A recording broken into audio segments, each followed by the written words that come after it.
How about a little late night news dump last night in the Duke basketball program? We've learned from reports that Shelton Henderson is no longer going to play basketball for Duke.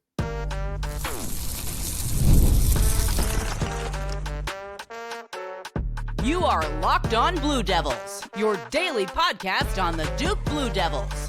Part of the Locked On Podcast Network, your team every day.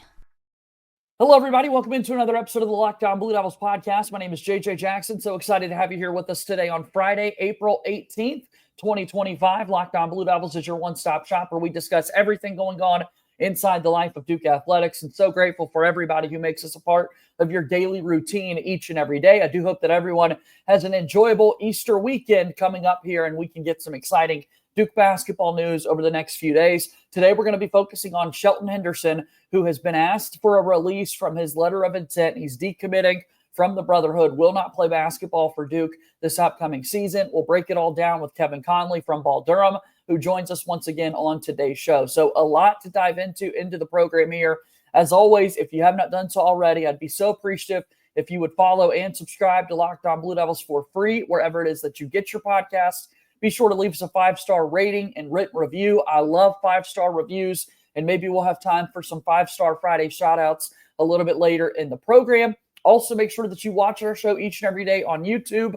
Our YouTube numbers have been skyrocketing lately, and that's all thanks to you guys, our Locked On Blue Devils community. So thank you so much for that. It means the world. Without further ado, let's bring him on into today's show. Kevin Connelly's here with us. Kevin, good to see you once again this week, man. And we're talking earlier in the week about no decisions have been made yet officially on these teams. We're trying to speculate what could take place. And then here we go. We've had a few that have happened as of late, and a big one that took place last night. Hope you're doing well. I'm doing good, JJ. Thanks for having me. And you know, this world of recruiting and transfer portal and immediate off-season transactions after the season ends, things change hourly.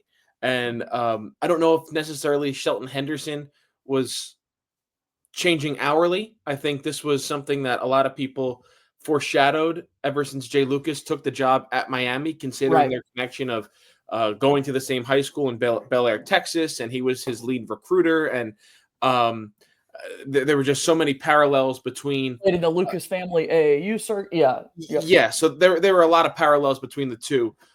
So while this is big news, and I think anytime this happens, and it happens quite often, let's be honest, it just happened a couple of days ago to Kentucky with a 4-star guard and a Caden Lewis decommitting from Kentucky. But it feels like when this happens to Duke, it kind of gets personified greatly a little bit more.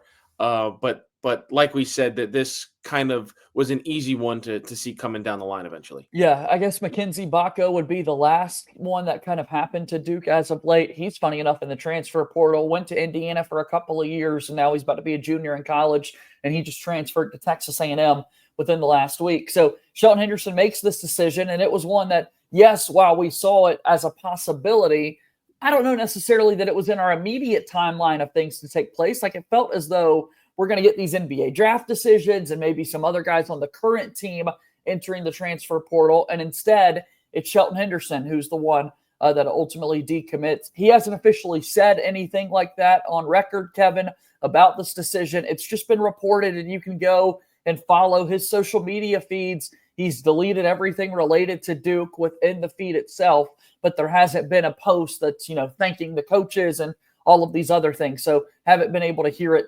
directly from him as to his line of thinking. I'm sure that'll come over the next few days. Yeah, I'm not sure if it'll exactly come. I'm sure there will be a post when he commits to Miami. And I say that because that's the overwhelming expectation is that he's going to Miami. I guess it's not like the transfer portal where you can have do not contact tabs on yourself, and you could be the one reaching out to certain programs who you want to go to. So, I mean, he is a high school recruit, so now his recruitment is open. Everybody can come and contact him, but the overwhelming theme is that he is going to Miami to follow Jay Lucas. Yeah, his final three was Duke, Texas, and Louisville, but now that you've got Jay Lucas at Miami, connect those dots there, and it seems like that's going to be the likely next destination for Shelton Henderson. This is a guy that when we look at recruiting for Duke basketball in the freshman class coming in for the Blue Devils, 3 of the 4 were McDonald's All-Americans, and Shelton Henderson was the lone 5-star player in the entire event in the entire country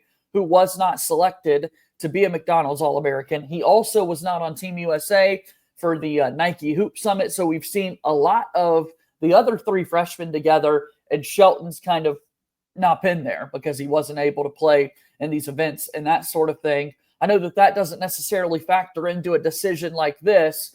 I just think it would have been a little bit more strange had he decommitted if he had just been with his freshman teammates over the next little while. Like, truly, we don't talk about this every single year often enough. I think these big events are incredible for Duke to be so good at kind of bringing in these one-and-done level players because they're able to start knowing each other personally earlier in the process when they get to take part in these big events. Yeah, JJ, it's funny that you mentioned that because I do agree with your idea, like based on the premise, but I also think in the bigger scheme of things, and I'm sure we'll get into it a little bit later on with Nate Ament and some other places where Duke could turn. I think when you look at the McDonald's All-American game, the Nike Hoop Summit, the Jordan Brand Classic, which I think is today or tomorrow down in Washington, D.C., I think they've lost a lot of luster. Yeah. Because of the transfer portal. I think everyone was so focused on high school recruiting and what these guys were going to do in these big events because for most of the country, that's the first time you're really going to see them play. Now, they play their high school games, and some of them do get broadcast nationally, but a lot of them are behind paywall broadcast subscription sites and so on and so forth. So, like, these other events that get televised nationally, and I don't think the Jordan Brand Classic is televised nationally anymore. I think it used to be an ESPN or NBA TV or something. I think that's even behind a paywall now too. But like those used to be the 3 big events for high school seniors stepping into college basketball and going to be the stars of Dukes in Kentucky and Kansas and North Carolina and Michigan State and all these other schools. That's not the case anymore.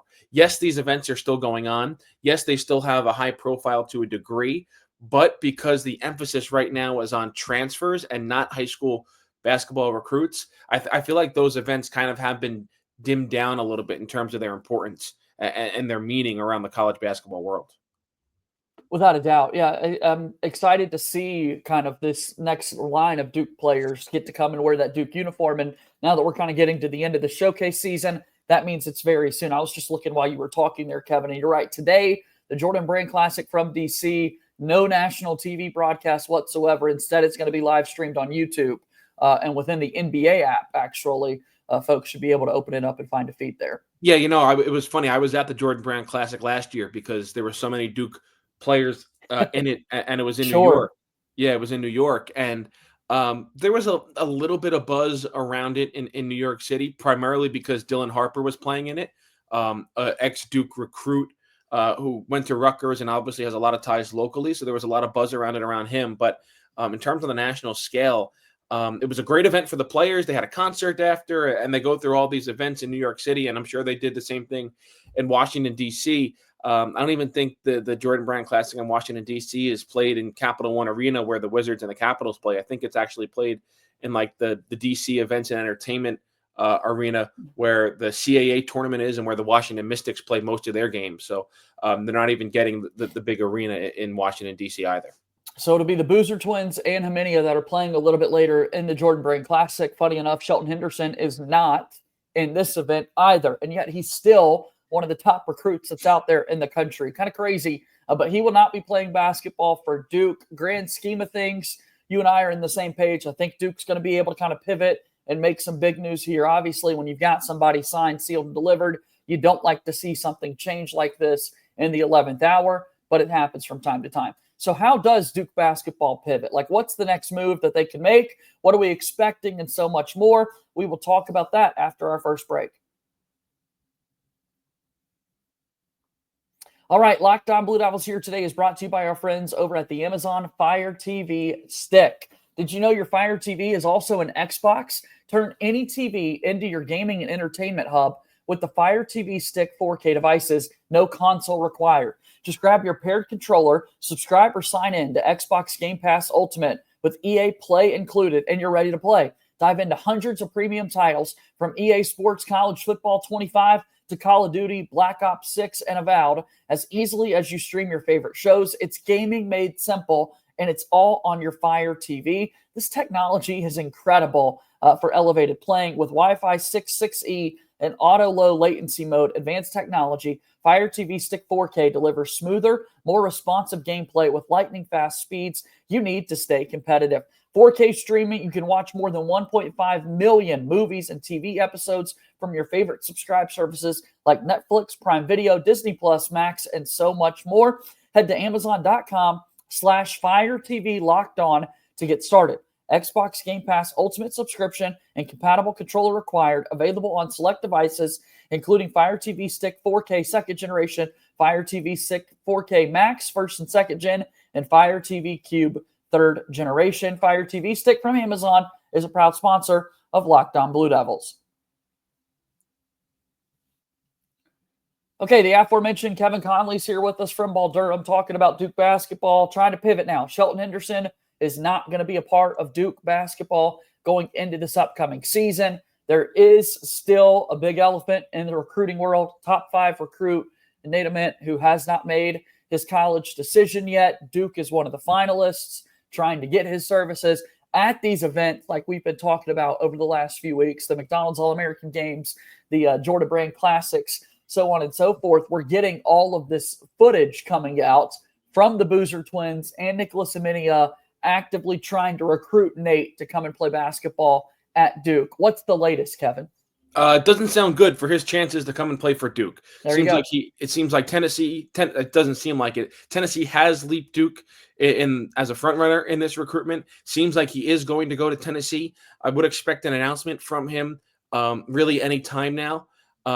Remember, he was supposed to announce a commitment right around the McDonald's All-American game, which was right around that Final Four time frame. He delayed it, never set a new commitment date, but kind of everyone is waiting on pins and needles almost for his announcement. His top 5 was Duke, Tennessee, Kentucky, Arkansas, and Louisville. Arkansas and Louisville have kind of bowed out now for the better part of the last 3 weeks. Kentucky was in it, but they really weren't in it. They were kind of a distant third. And really up until the last couple of days, Duke had been considered the favorite. But Duke has kind of taken a back seat now to Tennessee. A little bit of a combination of both Duke bowing out on their own volition and Tennessee really recruiting him hard. So I would expect Nate Ament at this moment to be a Tennessee Volunteer next season. And so now looking for the next kind of move for Duke to make, then there's more activity taking place in the transfer portal. You and I were together a little bit earlier in the week talking about Cedric Coward, the Washington State transfer, who has been linked to Duke, and now a whole lot of buzz with Andre Stojakovic, a guy that Duke was very heavily involved in his high school recruiting. He's already played 2 seasons of college basketball at 2 different ACC schools at both Stanford and Cal, and now maybe he'll make it a third. Maybe he'll go 3 for 3, Kevin, but he may be one of the guys that Duke turns to. Is that right? He certainly could be. You know, I've heard Illinois floated around a lot with his name, and perhaps Illinois is a favorite right there. One name I will give you that I don't know if a lot of people know, Sebastian Wilkins. He is a high school recruit in the class of 2026. Duke just offered him. He is a reclass candidate. So it's very likely that he is going to go into the 2025 recruiting class. And I think right now Duke is a favorite to land him. So Shelton Henderson leaving as a high school basketball talent, but Duke could be replacing him with another high school talent in Sebastian Wilkins from Brewster Academy, one of the prep schools, listed at 6'8". He is a wing. And actually just about an hour ago posted that he had received an offer from Duke, and in that hour doing a little digging on him, he is a candidate to reclassify. So he could be joining the Duke 2025 recruiting class over the next couple of days and weeks. So that's something to follow there, of course, when Duke looks to kind of build out their roster going into the upcoming season. And I do still believe that this is setting up for there to be some transfer portal targets for Duke to have as well. We're still sitting here waiting for decisions officially from someone like Tyrese Proctor and Isaiah Evans. And then, you know, it seems like Darren Harris has reaffirmed his commitment on social media like we've been talking about. I haven't necessarily seen anything from Malik Brown and Pat Gongba, but nobody really assumes that they're going to be going elsewhere at this point. What are kind of those next – we'll get to the draft guys later, but what are those next kind of dominoes you think that could likely fall? Well, you feel like the biggest thing right now is Isaiah Evans, right? Just because Shelton Henderson not going to Duke, Nate Ament probably not going to Duke. It feels like there's the lane for Isaiah Evans to come back, to be guaranteed a starting spot, to play 30 minutes a game. So I think that's the biggest thing everybody is waiting on right now. Nothing has changed. When you just mentioned other guys returning, and Darren Harris, Pat Gongba, Malik Brown, those guys still expected to return. I know photos are surfacing on social media from, I think, today, even yesterday, Yep. of the team running 5-on-5 at Duke, and that's kind of unheard of. You know, what are we? 2 weeks, 2.5 weeks after the season ended, and guys are still on campus running 5-on-5, and I think that's what you're talking about, Darren Harris. Somebody said, "Uh-oh, where's Darren Harris?" And his response was, "I needed to get a haircut, so that's why I had to leave early to miss the picture." Yeah. But you could see in the background, Malik Brown also wasn't participating, and probably smartly not participating. He was in a full cast, still trying to rehab those 2 dislocated shoulders in the span of about 3 weeks. So of those guys you mentioned, I am expecting them to return. I think right now you could say leaning towards Isaiah Evans potentially coming to return. And I just wanted to add one more That's note so on. huge, man. That'd be Yeah, awesome. and again, these things change, and I think with Isaiah Evans, there's been about 3 different twists and turns in what he is planning to do since the season ended. And at one point, it felt like he was going to transfer, and now it seems like that has maybe shift to returning to Duke. But on Sebastian Wilkins, just wanted to add one more point to him. In the class of 2026 right now, he is listed as a 4-star, a top 30 recruit.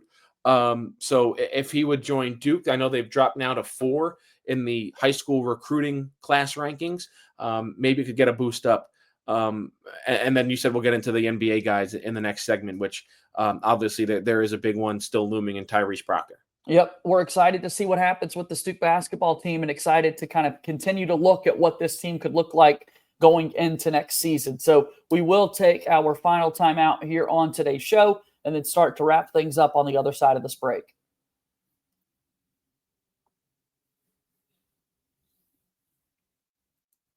Do want to say thank you so much for making Locked On Blue Devils your first listen and your first watch each and every day. For your second listen, make sure that you go and check out the Locked On NFL Draft Show with Damian Parson and Keith Sanchez as your favorite collegiate players get ready for the next level. Get the latest draft rankings, rumors, and news every single day. Find Locked On NFL Draft on YouTube or wherever you listen to podcasts. No one covers the NFL Draft like we do at Locked On. Make sure that you go and check it out. Hopefully, we might even have some Duke guys in there as well. As we start to wrap up our show here today, again, Kevin Connelly's here with us, big Jets fan. He's hoping the Jets can make some magic happen at the draft in less than a week, right?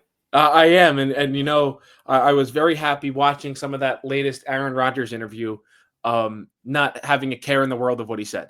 So, not necessarily very hopeful for the success of my Jets next year, but no, the NFL draft is always a fun time. Less than a week away. Go check out Locked On NFL Draft right after this. All right, Kevin and I are working on the fly here, and we want the world to see what we're kind of referencing. Duke basketball posts a photo. If you're watching on YouTube, you can see this. But this is just so incredible, man. Like, it just brought tears to people's eyes seeing the group get a little active, play a little 5-on-5. Cooper Flagg rocking some New Balance shoes that he's going to be able to wear at the next level. All the little details people are able to point out here, like you were saying, with Malik Brown there spotted in a cast or sling of some sort post-surgery. In the carousel of pictures, you could see Darren Harris in a couple of shots, but he's not in this Duke photo, or this group photo, excuse me. There wasn't Sion James either, although he very much so is still a Brotherhood guy that's just run out of college eligibility at this point. But, man, this just, we love this team, man. Absolutely love this team. Yeah, you could see Malik Brown with the cast on or the sling on in the background, not having participated in this. I think obviously a lot of people look into Isaiah Evans being front and center and trying to say that's a good sign. But yeah, Darren Harris and he went on social media and said he had to tap out early because he had a haircut appointment. But yeah, I think, listen, and I've said this and I still believe it. I don't know if John Shire is going to have a more talented roster and really any year he coaches at Duke than he did this year. And unfortunately, it did not end in a national championship. But talent aside, the biggest thing I think he's going to have at trying to the toughest thing he's going to have at trying to recreate what he had this year is the continuity, is the friendship, is the togetherness that this team had. And certainly I think retaining a lot of those guys is a good step into trying to replicate that in Caleb Foster, in Pat Gongba, in Malik Brown, in Darren Harris, in Isaiah Evans. But still, you're still losing some really key guys that bought into what the culture of this Duke basketball program is. And so now you hope that the guys that return can carry over that culture into next year's team. You can get runs like this going soon. We saw Jared McCain back on campus this weekend with Duke. He'll be a good guy to have around for all these guys coming in. This is the best time of year. And saying that as freshmen are set to come in over these next few weeks, so many of the NBA guys are set to come back. And that's just where this program is different, man. It's why we love it so damn much, because we're able to see everybody kind of crossing paths and, passing on words of wisdom to the next line of Duke basketball players. Yep. K Academy will be here before you know it, and you'll get even more guys back on campus. And no, it's certainly cool to see guys returning, and the way college basketball has unfolded over the past couple of seasons, Duke playing in a lot of more big time NBA arenas for these high profile events, and NBA guys coming and watching those games and sitting courtside and certainly being around the program. So it has been cool to see, but not looking too far into the future. There's still a lot of decisions to be made right now about this Duke roster. Kevin, we're at the end of the week, man. We're 8 days away from the early entry deadline for the NBA draft. Are we getting Cooper Flagg back for another year, man? We're still waiting on these big decisions. No. You're not getting Cooper Flagg back. You're not getting Kaman Malawach back. You already know you're not getting Con Knippel back. But Tyrese Proctor is the biggest thing. And again, it feels like there's been a lot of shifts in what he's going to do. It felt like, all right, he's going to go to the NBA. Then it was like, hang on a second, he could be coming back for a senior season. I think that has now switched back to, it feels like he is going to go to the NBA draft. So again, as of right now, I would expect 4 Duke basketball players to head to the NBA draft: Con Knippel, Cooper Flagg, Kaman Malawach, and Tyrese Proctor. And kind of that similar boat, Isaiah Evans, how we said there was a lot of twists and turns in the rumors that what he was going to do, that's trending like he is going to return for a sophomore season. Yeah, and also we're going to get to see Sion James take part in a lot of these workouts as his name continues to kind of rise up. I think a lot of teams might want to take a flyer on him and the type of competitor he is. Obviously, he's got to go because he's out of college eligibility. But, yeah, I'd love to have Tyrese Proctor back for another season. But if it does not go in that direction, I think that puts more of an emphasis on the Duke team to go out and just try to get another veteran guard to come in. It's very clear, it looks like, that Duke's got to get 1 or 2 guys to come in via the transfer portal over the next few weeks, right? No, I would certainly think so. We talked about Cedric Coward couple of days ago on your program here. I think it's interesting because what does Caleb Foster do next season? We know he's coming back, but in terms of where in the rotation, where in the lineup, is he the starting point guard? So I think those are conversations that are happening right now down in Durham with John Shire and his coaching staff as well. So I would expect another guard certainly to be added to this roster in the transfer portal. I also think you could see another wing being added in the portal as well. So it's certainly going to be still an exciting couple of weeks here with news coming about visits and recruitments and transfers and high school guys and all that stuff. Let's see it all come together. We're going to be on top of it here at Locked On Blue Devils, and you're already on top of it as well over at Ball Durham. Tell people about the website and how they can support you, Kevin. Yeah, come follow us over at balldurham.com. We got content up there fresh and every single day, all about this Duke basketball team. Even going into the summer months, we're still on top of it because, as they always say, Duke basketball never stops. So come read us every day over at balldurham.com. Good to see you, Kevin. We'll talk next week, okay? Thanks, JJ. All right, that's Kevin Connelly joining us here on today's show. Please make sure that you go and support all the work that he's doing over there at Ball Durham. Give him a follow on X as well at Kevin Connelly24, and follow us at LO_Blue Devils there on X as well. Please make sure that you leave us a 5-star rating and written review on the Apple Podcast platform. A shout out to M Hopman31, who left us a 5-star review a little bit ago. Absolutely spot on. I love every minute of Locked On Blue Devils. JJ Jackson, always on the point of every topic discussed every single episode of the podcast show. I'm a diehard Duke Blue Devils fan, so really appreciate that 5-star review there. Gumby for Life left us one as well. 5-star, reviewing favorite parts of the season, watching the crazies and starters get behind Spencer Hubbard was a lot of fun. Thanks for the episodes every day. Thank you guys for those 5-star reviews as well. As always, go Duke. I'll talk to you on Monday. My name is JJ Jackson. Thank you and good day.